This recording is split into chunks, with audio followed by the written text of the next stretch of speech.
They should be coming back. All right, so Heidi or Lisa or Ann, just making sure that we are all back. Michael, actually, maybe you can tell us. Is everybody back now? The answer is yeah, just about everybody's back. We should get a few more coming on. How many more There's seconds the should last I wait? couple people. Yeah. And Lisa was asking me to do something else, which I'll take care of. So everybody's back. Excellent. All right, everyone. Well, hope you had a good conversation with your partner or a couple partners there. And especially since we're kind of an intimate crowd right here, we can hopefully all see each other. If you put yourself on gallery view, you should see all the pictures, or for those who used video. And wanted to open this up. Who would like to have me do a little bit of on-the-spot coaching to help you to refine your business plan? You could either share the story yourself, or you could have your teammate share it, but happy to help one, maybe two of you, depending upon how much time we have. We'd like to wrap up this particular section by around 6:10 because we have another section that we want to talk about. So feel free to literally just raise your hand, and I can see if your video's on, and if your video's not on, feel free to just open your mic. I would go. This is Sandra, and I'm not on video because I have not even yet had a shower today. I was trying to get my business plan done, and other stuff happened, and I'm all right. Priorities. So all good. So Sandra, to tell us your business concept, if you can put it in that statement that we gave you, and then we're happy to ask you questions and give you, hopefully give you some advice. Okay. Back up to the doc where I wrote it. I actually have started this business, but it needs some significant refining. I've started it about 5 months ago. What I want to do, I want to help women age 50 plus who want to preserve their own legacies, solve the problem of finding their own women ancestors in databases like Ancestry or Family Search and other resources, by providing family detective type training modules and for-hire research delivered by website, e-commerce platform, Facebook advertising, and Facebook groups. Wow, unique, super unique. All right, so question number one is, what would make this problem urgent enough for somebody to want to pay you? Want, not need to, want, really say, this is worth money. Good heart, not just that it's a great idea. Oh, what a cool concept, Sandra, but I want to pay you to do this for me. Paulette actually came up with a great suggestion. Great. There are lots of families that that have family reunions where this kind of thing would be a useful opportunity, not just to demonstrate what's been done, but to have people contribute to. The other thing is, and this is kind of how I got launched, was somebody having a milestone birthday. A friend's dad is turning 90, and she could, what do you buy for a 90-year-old in a nursing home, right? So the idea was, his parents divorced when he was a baby, and he knows nothing about his biological father's family, and what can I find out? And so now I've got 7 generations, which is turning out to be a cooler solution than I even expected to be able to provide, to be perfectly honest. But what I recognized, I signed my first contract for this yesterday. Very excited. And the minute I did it, I'm like, this is not sustainable. Sandra, we're losing you a little bit. Oh. I'm not sure if you're going where you are with your relation to your speaker. Is this any better? That's better. Okay. The thing was, is that as soon as I had the signed contract, I realized this is not a sustainable business model. Trading time for money has a very low ceiling, and I've got to come up with a different approach. So what I'm now trying to rework, and that's kind of what I was doing for the better part of today in terms of using your model, is trying to come up with the scalable piece of this. And what it looks like it's going to need to be is some sort of modules of training to teach people to do this kind of thing for themselves. So the women stuff is tricky because most women, until about 50 years ago, went from their husband's house or their father's house to their husband's house, at which point their names disappeared. And, if you're African-American, there are... Sandra, we're losing you again. Oh, I am so sorry. Let's try this. Let me try a different mic.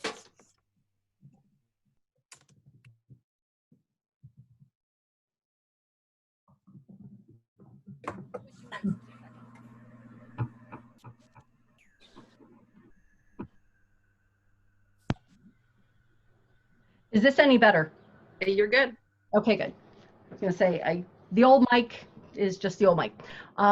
But depending on how far back you go, some of them didn't have names to start with. So there are techniques that you can use to be able to trace some of these things. And quite frankly, women's stories have been lost for an awful long time. And so what I'm trying to do is help people locate them so that they don't have to be lost again. And in the process, help women in particular incorporate their own stories and their own legacies.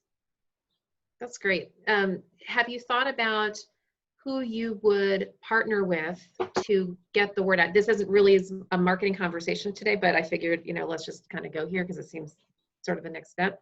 Have you thought about, Ancestry.com? Have you thought about women's organizations? Have you thought about groups who might relate to your concept so that you can, again, hook into them, and then they could be your feeder to your population? That's a great suggestion. The thing is that I anticipate a lot of people will be using Ancestry to do their own research, but to be able to help feed people through women's organization sounds like a great idea. And part of the reason I was trying to get this launched this year is that the 100th anniversary of women's suffrage is this year. Right. And so I was trying to tie into some of that. Where partnering, here's my one of my big challenges. I don't know if anybody else has this, is asking for help is a really difficult thing. I need to do it all myself. So the idea of looking for a partnership is like not high on the list. And when I saw that farther down in the business plan, I'm like, that's going to be a challenge, because that's something I really need to do. And that's got to be high on my list of things to get done on the to-do list for next week. So what is it, when you hear the word partnership, what does that make you think of that makes you feel a little reluctant? To a large degree, it's just a function of losing control. Because depending on what pieces I'm farming out, my reputation and my, desire for excellence may or may not be their highest priority. So that's the concern. So thank you for answering that, because that's actually why I asked it. So the kind of partnership that we're referring to in the business plan is a little bit of a different concept. Okay. So think of it more of like a networking partner, and lowercase p, okay? A networking buddy. That's a better way to say it. Oh, okay. A buddy, a professional buddy, or an organization that's a buddy. In other words, somebody or an organization that resonates with either who you serve, how you serve, ways you serve, particularly the who you serve, that says, oh, wow, okay, there's some synergy here. You can offer something to the people that I serve in a way that I can't. For example, Ancestry. Now, I don't really know that company model very well, but right. A little bit that I know, please, anybody who's an Ancestry.com person, please help me out here. But what I can tell from the commercials is that the report out that people get, it's more like, oh, your ancestry was from Eastern Europe, By the way, back in the day, this is kind of what those kinds of people were doing at that time. Not a personalized story. Does anybody know anything different than that? Is that general understanding? This is a generic sort of thing, like, oh, your people migrated and these are some of the challenges that they faced. And I mean, my point is that if I'm correct about Ancestry.com, then their clients may very well be looking for that deeper dive. But what about my personal story? What were my ancestors going through? Maybe, just maybe, they have been getting requests from their clients, and Ancestry says, sorry, we only do this piece of it. Don't know who to refer you to in Los Angeles. Actually, they have a component called Progenealogist where you can go and hire them. Okay, so I didn't know that. Okay, yeah. So now they're a competitor. Exactly. Would you be offering the exact same services that they are, or something different? No, I actually went through the process, went through the sales process with them, which was an eye-opening experience. It's really expensive for nothing guaranteed, and it's really cookie cutter. So this is what they're going to do, and if that's what you want, great, and if it's not what you want, that's not what they do, kind of thing. So okay, so there's two thoughts for you on that. You apparently have a really strong, unique differentiator. You customize the story, and it sounds like you're going to do it at a more reasonable price. right. There's at least two concepts here you can think about with them. Number one, can you reach out to them, unless you already have, and say, look, you offer this, I offer this thing, which is complementary. Maybe they'll just see us as a direct competitor, in which case game over. But if they see you as a competitor, that's a term that maybe you guys can think about. Some people call it co-opetition. Co-opetition, yeah. Right, co-opetition. So you are competitor, but yet not exactly, because you offer similar things, but you do something that they actually don't even want to offer. Maybe you go to a depth and a level that they're like, yeah, no, you can handle that, Sandra. We will refer you to specialty clients that we just, can't service. That's one thing. Okay. The other thing is you just literally become a competitor and you market yourself as the differentiator. So for example, if you did your own sort of Google search and pretended that you were the customer, okay? So you pretend you're a woman over 50 and they're looking for da-da-da. What kind of search would you do? That would obviously, Ancestry would probably come up. Yep. How can you position yourself in such a way to say, I know you're going to find Ancestry, but let me tell you, this is what I do that's different. Are you looking for that unique, customized thing? Then you start getting that traction, so that you start coming up in the Google search and you get your thought leadership out there. You do those videos, you work with somebody to get your SEO out there, SEM, and you position yourself so that when people are looking, they get Ancestry and they get you, or maybe they get you first because you've actually done the right kind of Google ads or whatever. Right. So I'm just suggesting that if you see them as your direct competitor, but maybe collaborator, I don't know, you can at least differentiate yourself from them. But that's not just Ancestry. If you have to think about, in fact, is it Teresa? Put out, didn't you gave a suggestion in the chat box? Do you want to share it? I just thought, people, when they're having their first grandchild, they want to pass on the heritage, the stories, and this would be such a great new baby gift, especially for girls. These are the strong women of your family. Teresa, I love that. I love that. Thank you. That's a great idea. And so going off of that, see how unique that is? That has nothing to do with Ancestry. Exactly. Think about the reasons. It's Sandra. What are the reasons that someone would want to find their personal story? Well, when you answer that question and all the reasons, then you start to create this diagram, almost like a wheel, spokes of a wheel, to figure, oh, well, maybe it's the 90th birthday, maybe it's the grandchild, maybe it's the this, maybe it's the that, and then what's the life event around that? So it's the 90th birthday party. Oh, who's hosting that birthday party? The nursing home. Oh, interesting. Let me call the nursing home administrators and say, you know what? When you guys have a 90th birthday party coming up, this is an offer that you may want to offer, a service you may want to offer to the children of your residents. Right. Oh, the person who plans the birthday parties for the little kids, right?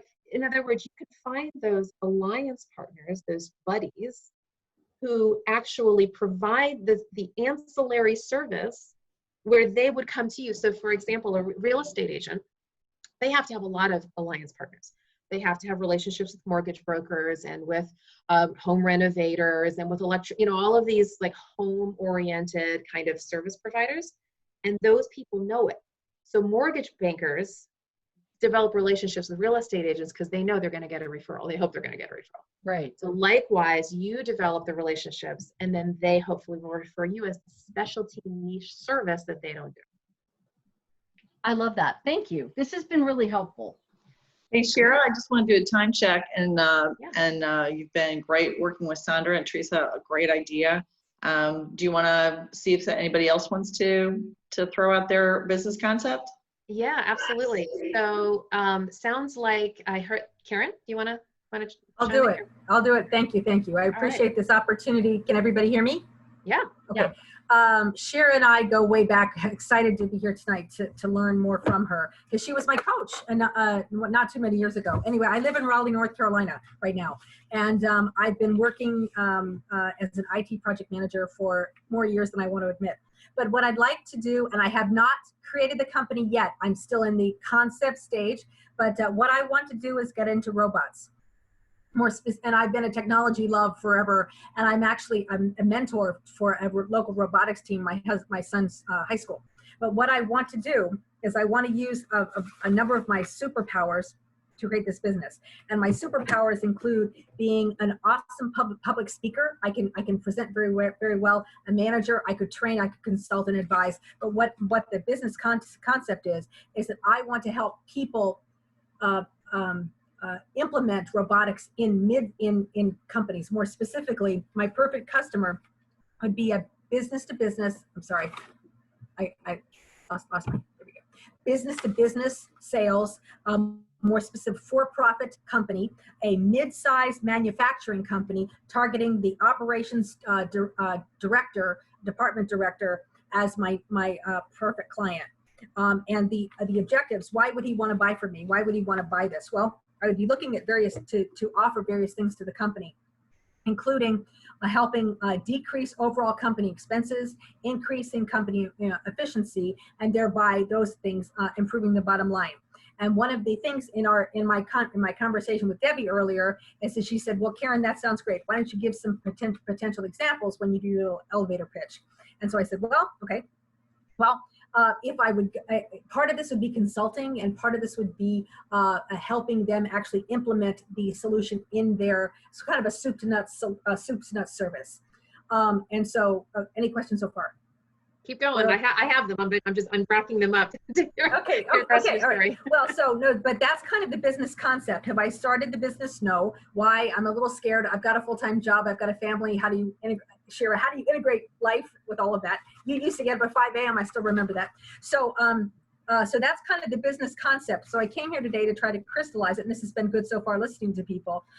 Things that I've done so far already, I've been developing an expertise in robotics. I've been learning about it, and I've been building a network, at least down here in Research Triangle.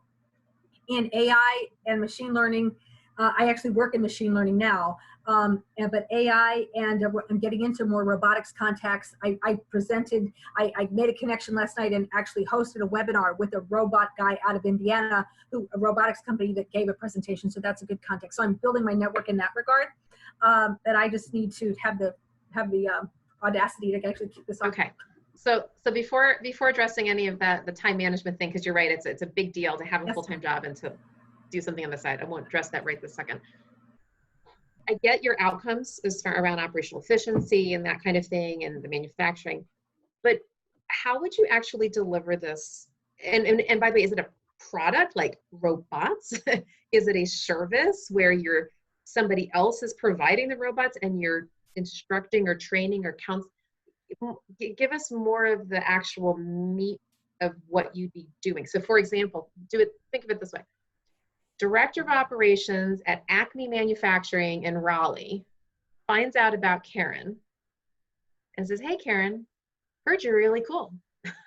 Oh, what's going on here? Michael, do you know what's happening? Michael, you're on mute. I'm not sure, but I'll work on it. How's that? Okay. All right. Anyway, so I can hear you, Shara. You can hear me, Karen. Okay, great. Great. So Director of Operation calls you and says, hey, Karen, heard you're really cool. Heard you got some great superpowers. Okay. Here's the thing, Karen. What is he saying or she saying to you as their stated problem where you're saying, have I got the solution for you? And then he says, great. What's your solution? So give me the problem, make it up, like an actual problem, and then say, here's the practical solution. You're going to say, you come to the right girl, man. Have I got the thing for you? Here's what I'm going to do for you. Give me the problem, give me the solution. Well, a couple of things come to mind. I'm not sure how viable they are, but a couple of things. Number one, he's got to reduce, COVID really hit us hard and our sales are down and we've got to dramatically decrease expenses or else we're going to go under. So I've got to let 50% of my workforce go. How am I possibly going to maintain my production without 50% of the workforce? Well, I can provide a robotic solution. The problem with that would be it would take time to implement. But I can provide some type of robotic solution such that they would do the grunt work and your human employees would do a higher level creative work, higher level thinking, that type of thing. So yes, well, but hold on. When you say robotic solution, this is where I'm trying to get really specific. And by the way, everyone who's listening in, I hope you can gather the model here. You apply this to yourself, all right? So I'm doing this out loud. Get specific. What does that actually look like? I want you to break this down. So you say a robotic solution. That sounds very lovely. I can kind of envision what that means, but I really don't know.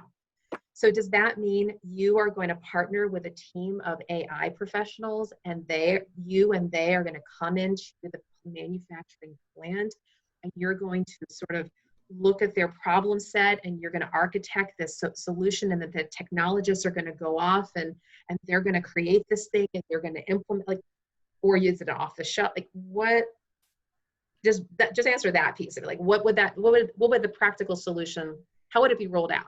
I would come in as the consultant, if you want to call whatever title you want to say, and I would do the analysis for the company. If was what I could do for them even viable, looking at where might they need automation, how could it maybe be done. So I do some analysis up front as to the lay of the land, and then okay, I'm sorry, I lost Shira. You were on my screen, then I lost you. Okay, then I would do, so I do some upfront analysis to determine where do we go from here and what is it that they need. And then I would broker bringing all of the pieces together for the solution. Almost like a general contractor concept. In a way, yes. Yes, yes. Okay, and who might those people or companies be that you would be brokering? Names? I'm sorry, names? No. Concepts, like these kinds of people, these kinds of, like, okay.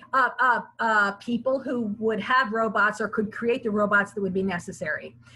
People who might have the software to accompany, that would be a little harder, but software to put on top of a dumb robot to be able to do a new function, that type of thing. So I'd have to, again, see where robotics could fit into the paradigm. I'm not I would not be at the base level, but I would kind of be one level up of creating the paradigm for the customer, creating whatever that solution would be, and bring all the pieces together behind it to what extent are you actually, and this is a nice tee up for the next part of our session, where I'm going to be sharing a pre-recorded video on market research in a second that our volunteer Heidi has done so brilliantly.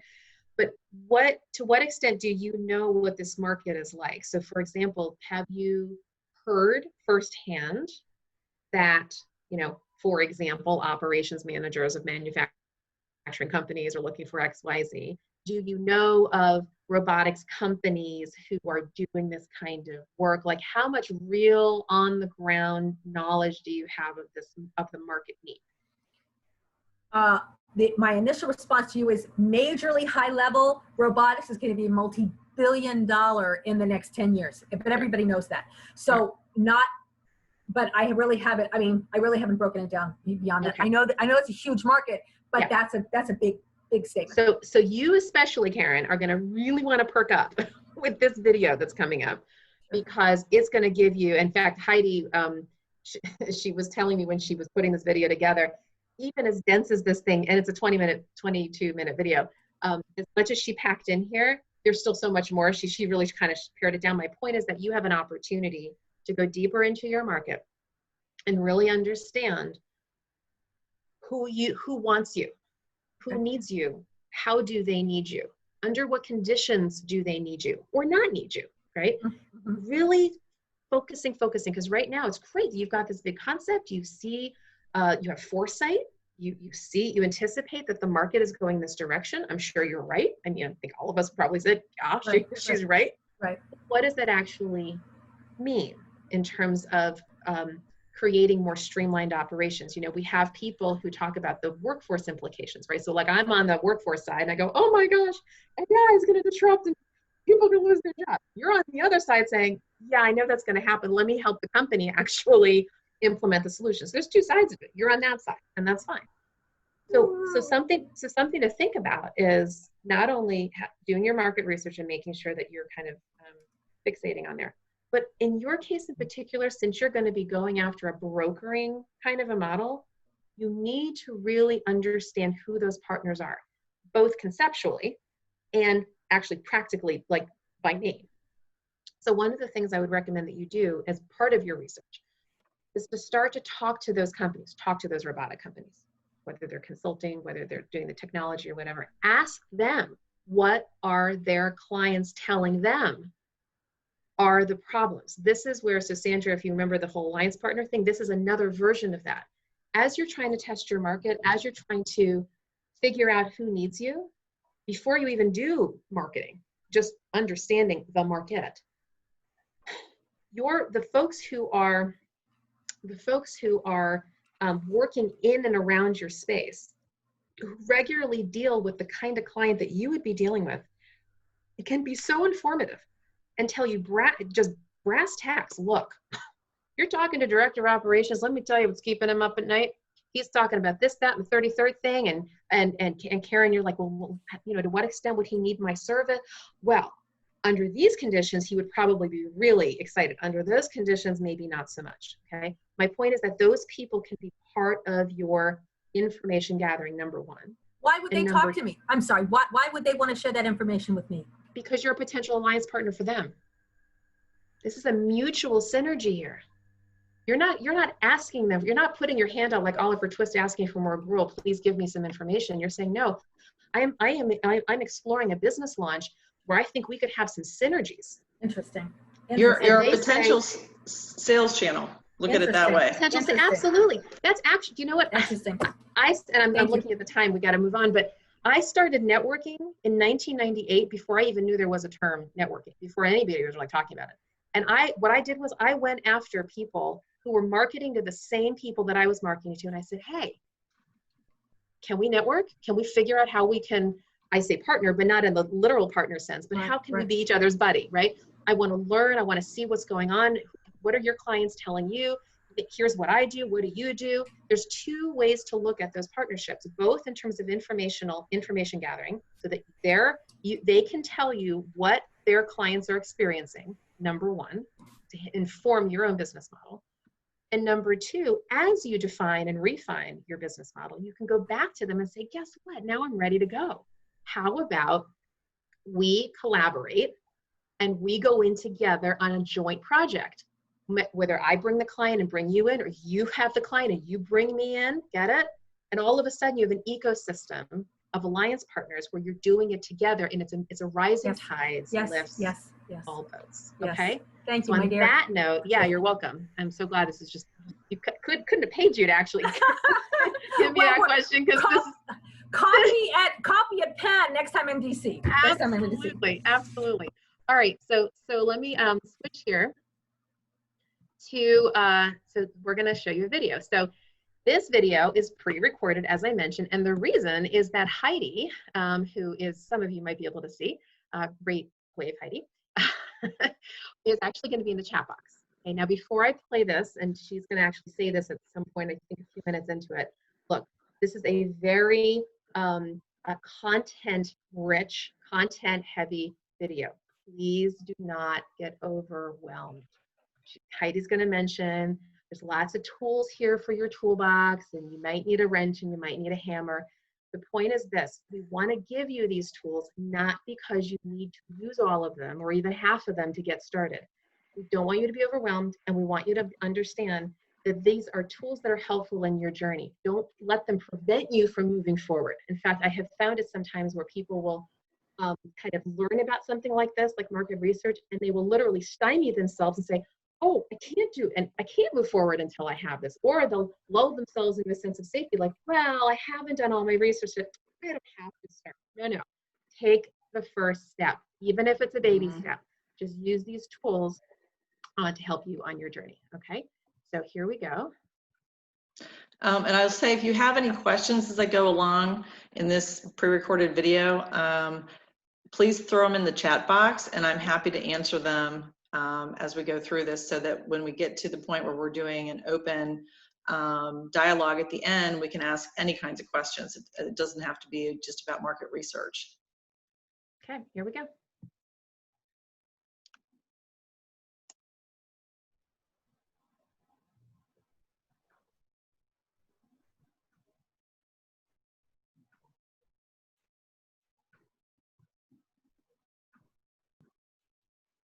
Cheryl, we've got a volume issue again.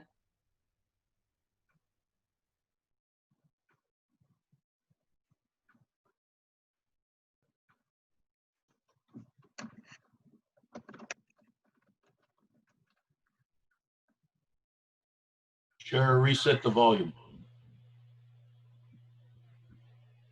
Okay, are you guys not hearing it anymore? No, we're not hearing Okay, the video so at all. just so you know, I was getting a chat from someone, and apparently I cannot actually answer it. I can't answer a chat while I'm doing this video. So I'll have to ask whoever's chatting to talk to Michael or Heidi. So I'm going to go ahead and start this again. My apologies. I'm learning more about Zoom. So let's just go back out here. Thank you for your patience.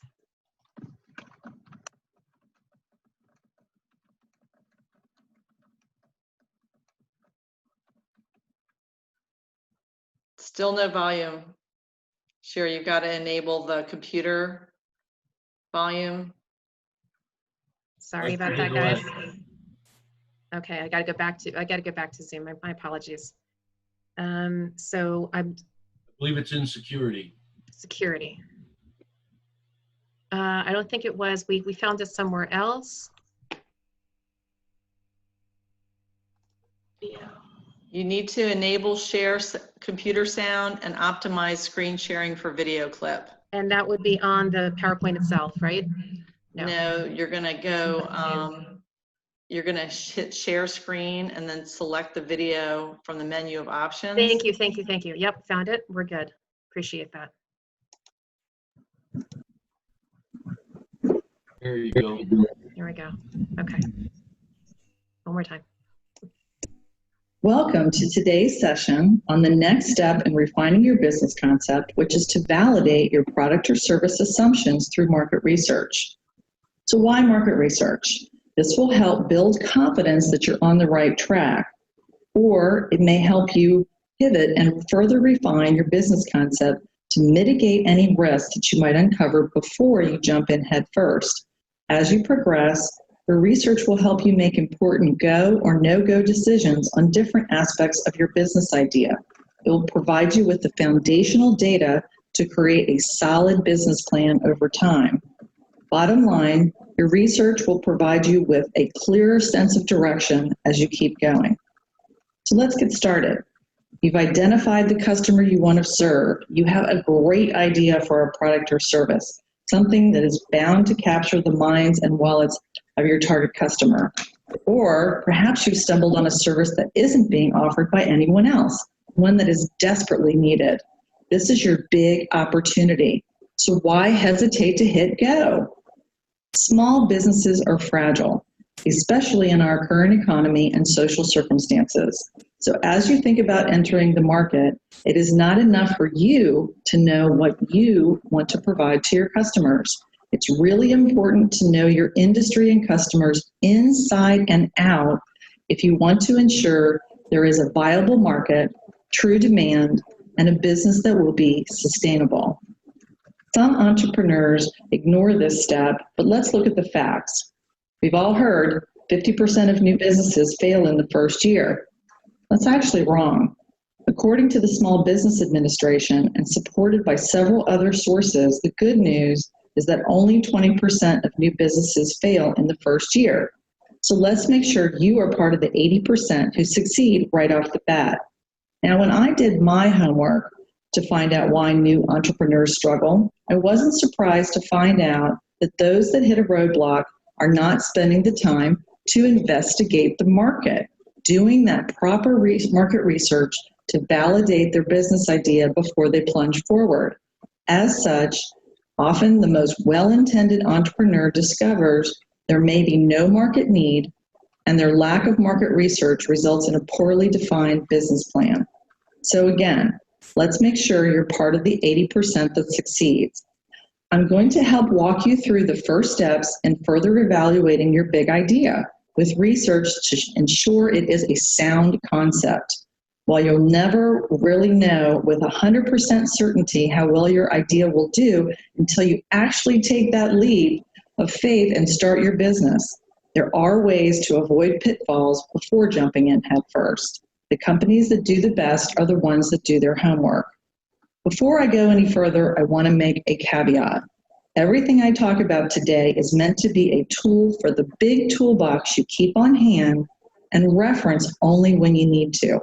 While there are many tools to choose from, you don't need them all at once. Actually, it wouldn't even be practical.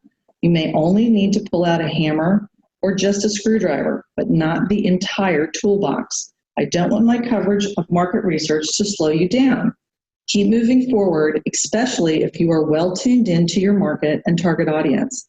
However, if you're brand new to exploring your market or you want to turn your gig work into a full-fledged business, this type of research will be very important. So pull out each of the tools that I share as you need them along your journey. Now, I've packed a lot of information on the coming slides on purpose so that you can reference them later. This PowerPoint presentation will be available immediately after the session on the BoomerWorks website under past Meetup materials. Now, there are two types of market research. The first is primary research. This is information that comes directly from the source. Methods include focus groups, online surveys, phone or personal interviews where you gather fresh details on the market, the challenges your buyers face, as well as their receptivity to your solution. The other method is secondary research, more familiar to all of us.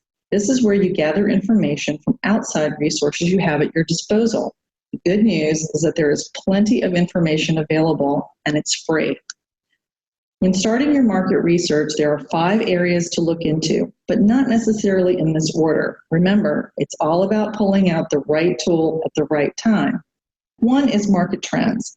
What's going on in the market or industry that may impact the launch of your product or service? You'll also want to look at market potential, also known as market sizing. This will give you an idea of just how many potential buyers are out there in total and how many you may want to initially target. This will be important later down the pike when you start doing financial projections in terms of potential revenue. One of the most important areas is customer insights. This is where you really study your target market in great detail to learn who they are, how they're currently solving the urgent problem you're trying to help them with, and their propensity to buy and why they might buy from you.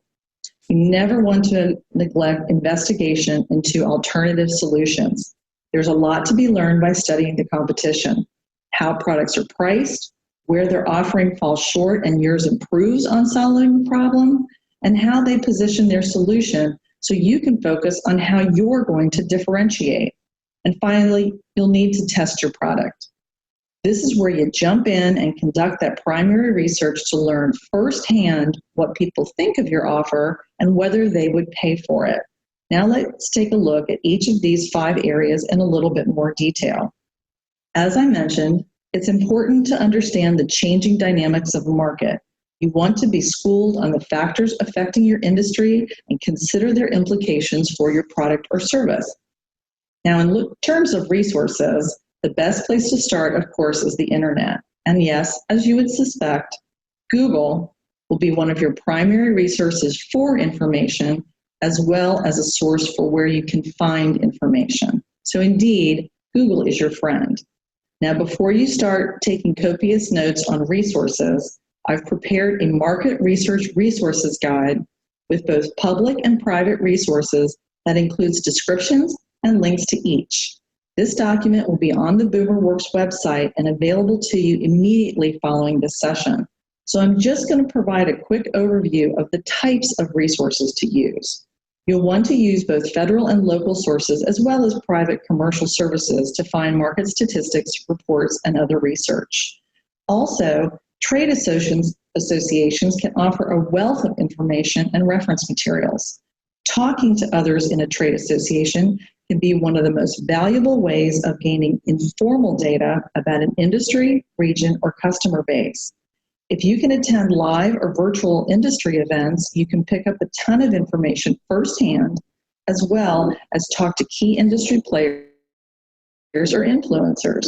Social media is another good way to learn about what's trending in your industry in real time. You can easily search topics or products. In the resources guide I've provided some tools that actually aggregate social listening to provide you with trend information and data. However, I would urge you not to fall into the lull of planning your business. You don't need everything to get started. Now let's look at market potential. Imagine you have no competition and your customer's only option is to buy your product or service. How many customers would you have? This is the size of your market. You're trying to determine how many people you could reasonably expect to be your customers. First, you have to determine all the possible people or companies in your industry that might buy your offering. This is known as your total addressable market. Then you whittle down to the actual number of potential customers that you can reasonably serve. Surprisingly, this is called your serviceable addressable market. And then finally, you determine what customers you want to start with, and this is called your initial target market. You may find that the market is too big in scope and it would be impossible to market to all of those people or companies. Or you can find that the niche market you're trying to serve is way too small to support a viable business. And as I mentioned earlier, once you have these numbers, later you'll use them to help develop your revenue projections, and this will be particularly important if you ever apply for a small business loan. Now, I've come up with an example of market sizing so you can see how to keep it simple.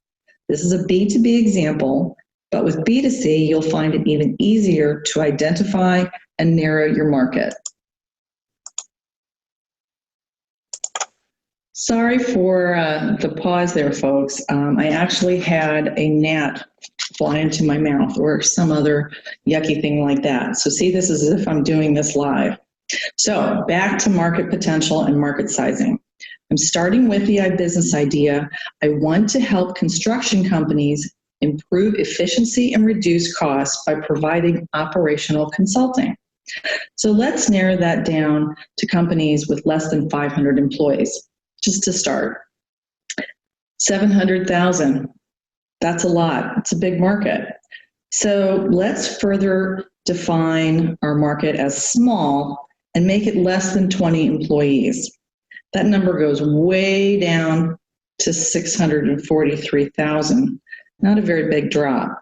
Most construction companies in the US have 5 or less employees. Well, both of these numbers are big. They are your total addressable market. They're all the people that you could possibly do business with. Okay, so let's narrow it down to say you want to service the DC metropolitan area. Now you can even narrow it down to zip code, but let's stick with the region. There are just under 34,000 construction companies with less than 20 employees in the DMV. Well, this is your serviceable addressable market. It still may be too big to start with. So let's narrow this down to construction companies with at least 15 employees in the DMV. These folks are more likely to have the funds to pay for your stellar guidance. Now we wind up with 1,170 companies. That's a pretty reasonable start. So this would be your initial target market. So what started as broad is now specific to the DMV, small companies with at least 15 employees.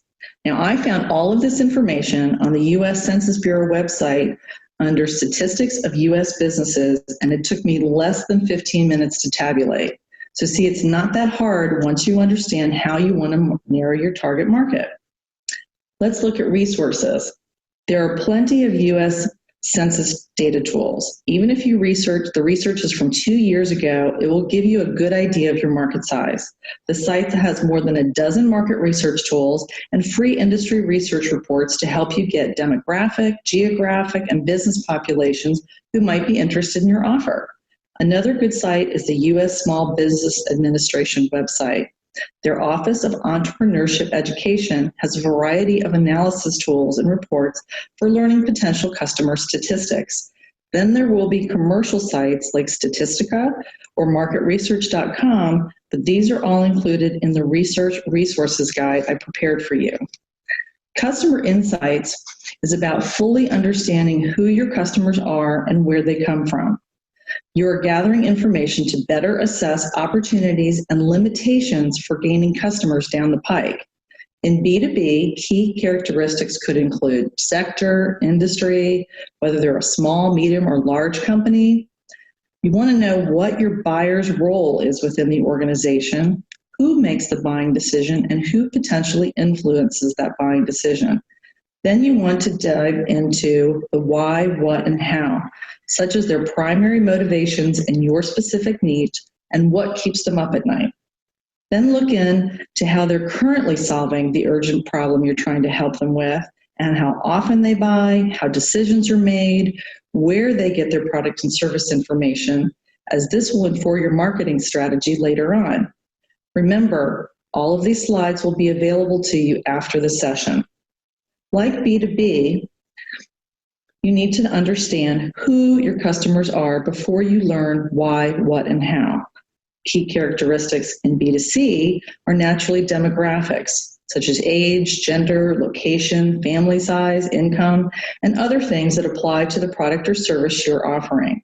Once you narrow down demographics, you want to try to find out as much as you can about their needs, interests, personalities, and what influences their buying decisions. Read up on how the urgent problem you're trying to solve is impacting their lives and how they are solving that problem today. Try to uncover how they buy, where they buy, and again, where they gather their information on the types of products or services you want to offer. It's important to be thoughtful in this type of research, but don't overthink, or you may never get started. When you look at resources, much like other research, you're going to use government and commercial resources, but also investigate consumer opinion reports, social mentions, popular content that is read, and conduct some primary research. This is really important. Get out there and talk to people. Conversations will uncover a lot about your potential customers. Now let's look at competition. There may be a chance you have a unique business idea, but when you do that search on Google, you find there's already a product or service similar to your idea. If your idea is not unique, don't give up on your inspiration. Perhaps an existing solution needs improvement, or perhaps you can offer a unique twist and target a different niche with the same offer. So dig in and understand the competitive or alternative landscape. Make a list of main competitors, look at their offerings, target customers, and possible disadvantages in the market. I've listed a ton of important questions, but what you're really trying to uncover is whether there's room for a new player. Or what does a competitor's business that you won't have? And why would a customer pick their product or service over yours? Remember, at each stage of your research, you may need to make a pivot and rethink certain aspects of your business concept, target market, or how you plan to deliver your product or service. But this research will definitely help you determine your advantages as you continue to move forward. In terms of resources, there are plenty of resources for competitive intel. Several research firms, when covering an industry or market, will provide an overview of the major players. This can be found on a local and regional level as well as national. Trade associations are another good source, as well as online comparison sites like business.org. Or for B2C, there are even sites where you can find product and service pricing like Price It There. For B2B, there are several business information sites like D&B Hoovers, Owler, or Zoom Info. They cover both private and public companies. Consumer review sites are a great place to start to find out what people think about existing products, services, or companies. There's Amazon, of course, Facebook ratings and reviews, Choice, Yelp, Google My Business, CNET, and many others. I've included a link in the resources guide to an article with the top 26 review sites for both consumer and business products and services. Along with secondary research, competitive intel requires primary research. It's okay to go directly to a competitor and ask questions, or talk to their suppliers to share information. Actually become a customer of their business or gain intel by talking with others at an industry event. The more you talk to people, the more you learn how to best enter the market and be unique. Again, don't get overwhelmed or feel that you need to use each of these methods. Pick the right approach that best suits where you are in your process. Don't let the perfection be the enemy of being done. Keep moving your business concept forward. Market testing. Okay, this is where the rubber meets the road. Market testing is a critical step if you want to answer, will anybody want your product or service? And more importantly, will they pay for it? This is the one area I really encourage you not to skip. You'll need to seek the opinions of other people. A great approach is to create an elevator pitch and take some virtual rides.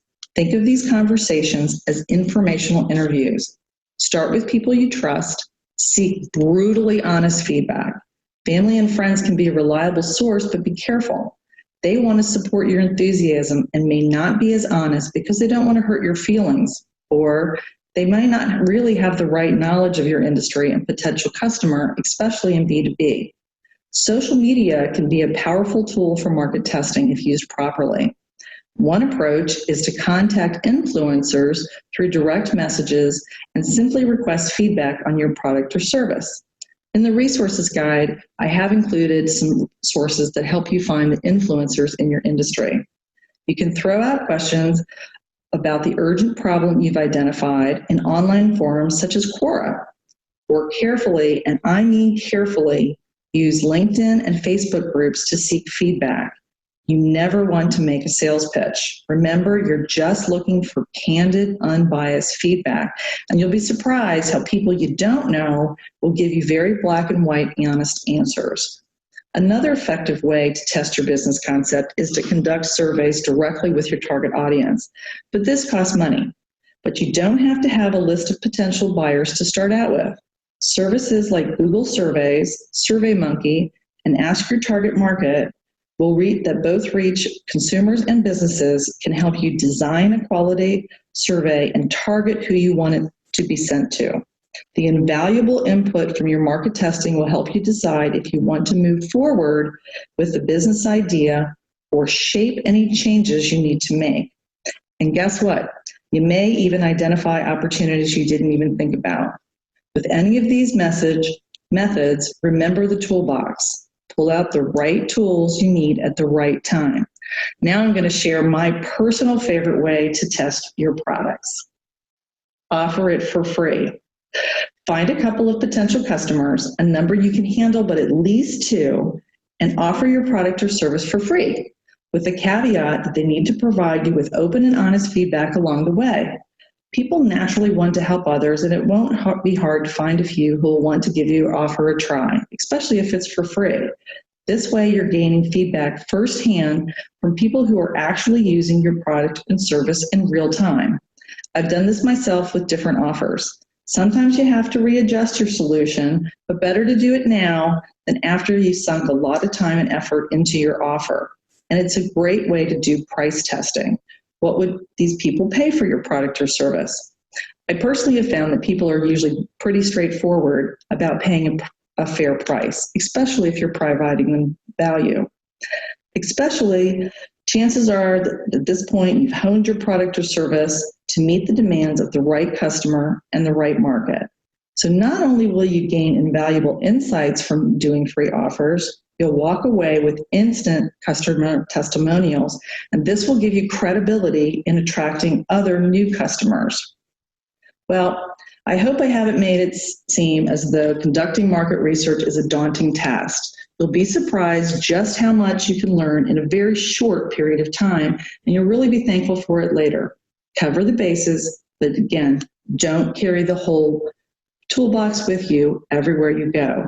Too much data can lead to analysis paralysis. Put your assessments into action while continuing to formulate your business plan. Consider market research an investment in your future. If you gain the proper validation or make the necessary iterations to your offer now, you'll save time, effort, and money in the long run, and you'll be best positioned for success. Okay, as I promised, I compiled resources and articles that will get you well on your way to conducting market research without getting overwhelmed. The link is on this slide. You can also find it on the BoomerWorks website under Training Center Market Research. I hope this information is helpful, and good luck validating your big idea.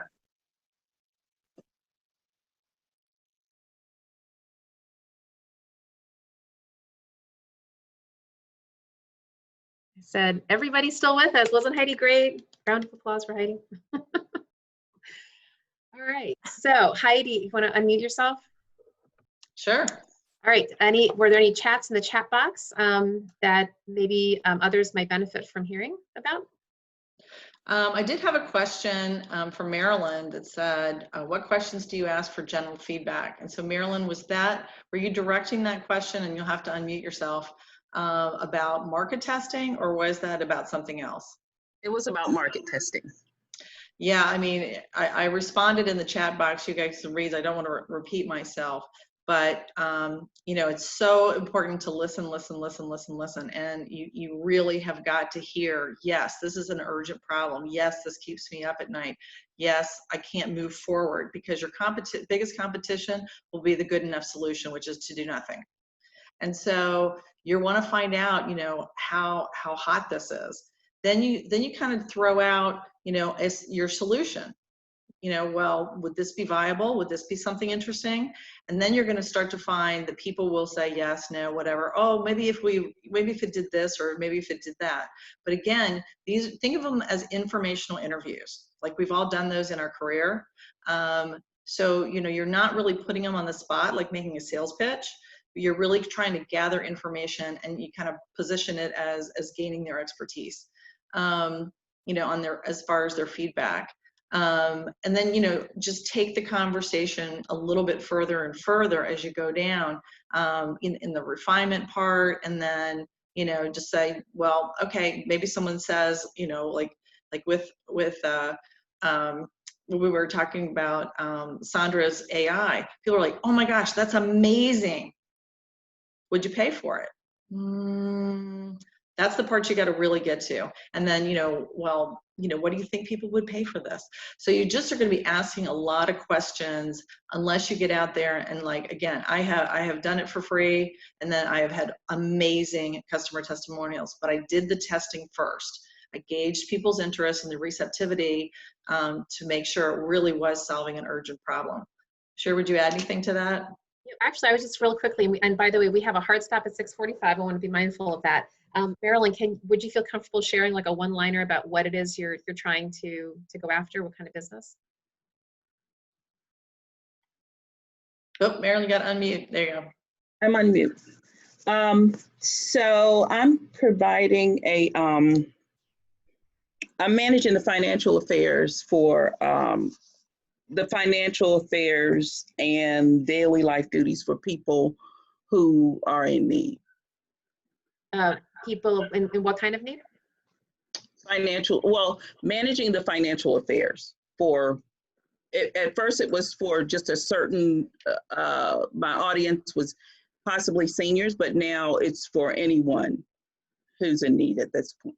So one of the things so actually segmenting your market is going to be really, really helpful, because people are going to, in order for people to, number one, think of you as the unique solution to their problem, number one. Number two, for others to refer business to you, they're going to want to have in their mind, who exactly do you serve?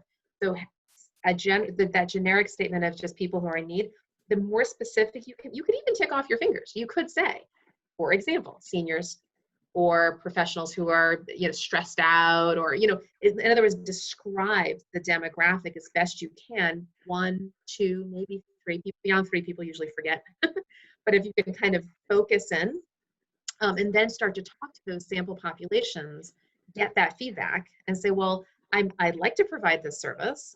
I'd like to provide it in this way, but I really need to know under what conditions would someone in your demographic actually want to hire me?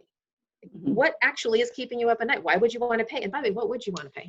What would you be willing to pay? Right, that kind of thing. So I just wanted to kind of put another sort of bow on that. And I wish we had more time for more questions. I'm hopeful that you guys were using the chat, because again, we do have to be respectful of time, because Michael needs this line actually in a couple of minutes.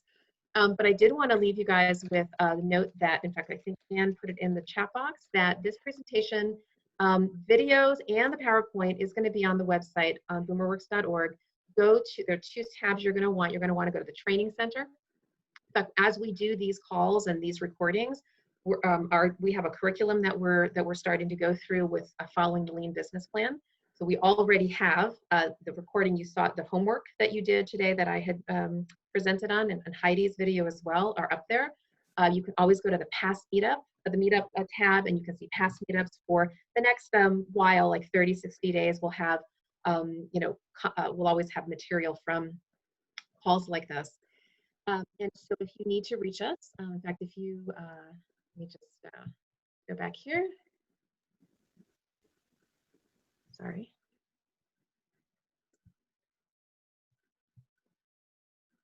Okay, so we are, sorry. Okay, so if you have questions, here's how to reach us at info@boomerworks.org. Donations are always welcome. We are a volunteer organization. Speaking of volunteers, we are always looking for volunteers. And Teresa, I may want to follow up with you because we are looking to do some crafting, brand crafting for our folks, and we're looking for people who can help us to help, find unique value propositions and help people craft their unique brand. And if you haven't already joined our community, please do so. We are in Meetup certainly, but also we have a Join Our Community tab. So with that, I want to wrap things up. Unless there's one last burning question that anybody has that I can answer in a minute or less. I just wanted to share, if I could just say one thing. Yeah. I just wanted to let everybody know, because you did skip a slide. We're going to be doing a series of these. And so a lot of you participated in the discovery session, which was kind of broaching the idea of a business concept. But you can also see that we're going to be doing things on marketing, operations, finance, all of there's so much stuff to do. Sure, we'll get more into networking and alliance partners, but these will all be more training sessions. And so there'll be a little bit, we'll call them growth sessions. So just, keep an eye out that we're going to have more of these training sessions coming up in the next coming months. Yes, and we're going to continue to offer what we call discovery sessions, which are going to be once a month. They're the kind of session that some of you participated in on April 30th, which was a general overview of self-employment. So if you have colleagues or friends who are interested, keep that in mind. If you're on our mailing list, you'll see that. But we also have these deep dive sessions that we'll be walking through over the next months as well. Okay, want to have something for everybody. All right, everyone. Well, thank you so much for joining us. God bless you all on your journey, and we look forward to connecting with you online and offline. Thank you. Have a great night.